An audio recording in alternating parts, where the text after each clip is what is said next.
हरिओम. लाओत्सेचा ताओबोध. योगदास श्री जयगणेश जोशी यांचे प्रवचन. विस्मयकारी रहस्य. या ओवीच्या शेवटी लाओत्से म्हणतो की रहस्य जसे गूढ, गुह्य आणि सूक्ष्म आहे तसेच ते विस्मयकारक आहे. लाओत्से सांगतो की रहस्य आश्चर्यकारक आहे. रहस्याची नवलाई सदा सर्वदा तशीच राहणार आहे. माणसाने त्याची महान, तीव्र, कुशाग्र बुद्धी वापरून तर्कवितर्क लढवून कल्पनांच्या माड्या रचून जरी रहस्याचा भेद करायचा प्रयत्न केला, त्यामागील काही ना काही कार्यकारण भाव शोधून काढला, तरीही ते रहस्य सदा आश्चर्यकारक, विस्मयकारकच राहणार आहे. माणूस तर्क लढवतो की फिरता फिरता पृथ्वीला एखाद्या दुसऱ्या भल्या मोठ्या ग्रहाचा धक्का लागला असावा आणि त्यामुळे तिचा आस कल्ला आणि त्यामुळे तिथे ऋतू सुरू झाले. परंतु तरीही आश्चर्य तसेच राहते की हा आस बरोबर इतकाच कसा कल्ला की सूर्याचे किरण उत्तरेला आणि दक्षिणेला सारख्याच अंतरावर फैलावतात. त्यांचे भ्रमण उत्तरेला आणि दक्षिणेला एकच एक अंतर कसे सांभाळते. सध्याच्या भाषेत विषुववृत्तापासून कर्कवृत्त आणि मकरवृत्त समान अंतरावर कशी आहेत. पृथ्वीवरील वैश्विक व्यवस्थापन महाआश्चर्यकारक आणि रहस्यकारक आहे.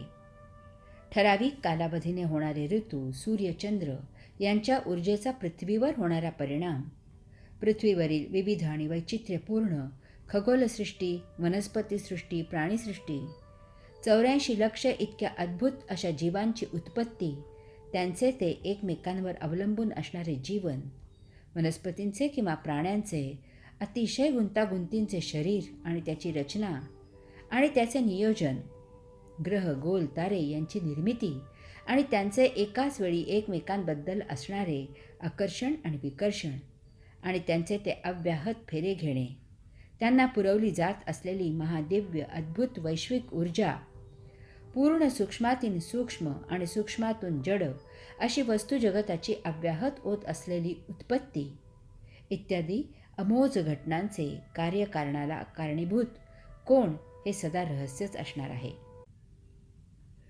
माणूस म्हणतो की एखाद्याला मानसिक आजार झाला असावा आणि एखाद्या योग्यावरील विश्वासाने, श्रद्धेने, भावभक्तीने त्याचा तो आजार बरा झाला असावा.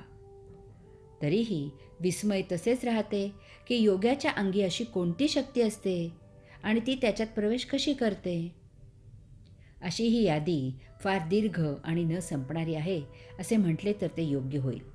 कारण एकमेकांच्या विपरीत गोष्टींमधून तिसऱ्याच अनंत घडामोडी होत राहतात. किती आणि कसे समजावून उलगडून घ्यावे, सारेच रहस्यमय आहे. जग, विश्व, ब्रह्मांड हे रहस्यमय आहे. ते जितके समजावून जाणून घ्यावे तितके ते समजावून जाणून घेण्याआधी जसे न समजलेले, न जाणलेले होते तसेच न समजलेले, न जाणलेले राहते.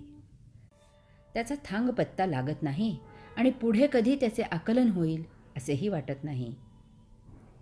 या रहस्याचा एकच बोध आहे, परमरहस्य. परमरहस्य.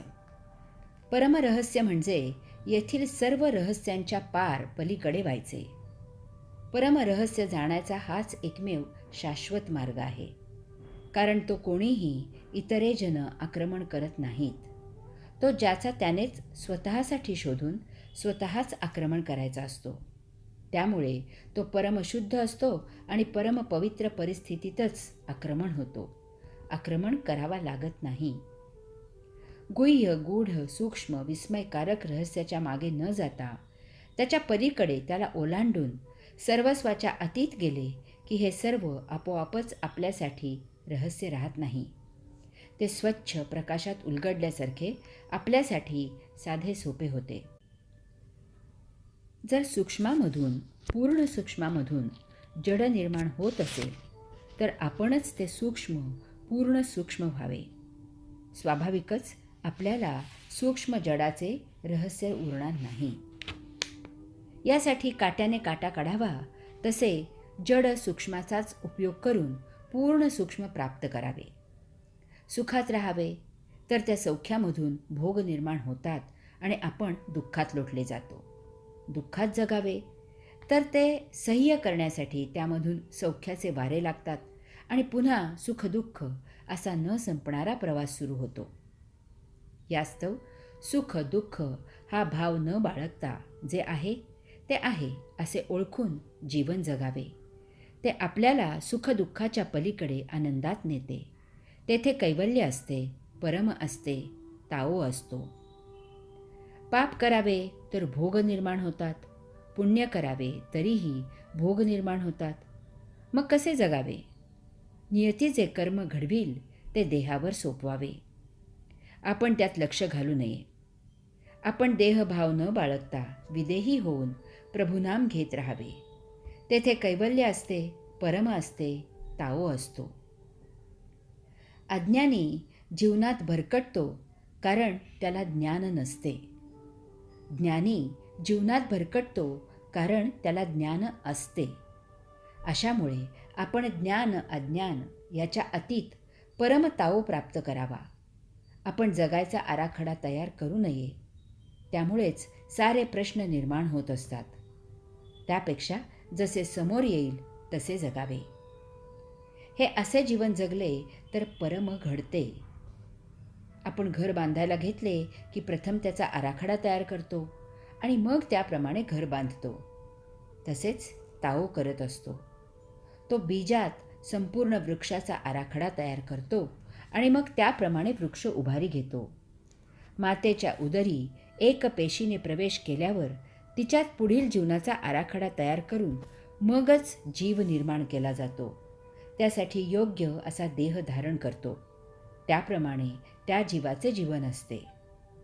जीवनाच्या कार्यकारण भावात लक्ष घालू नये.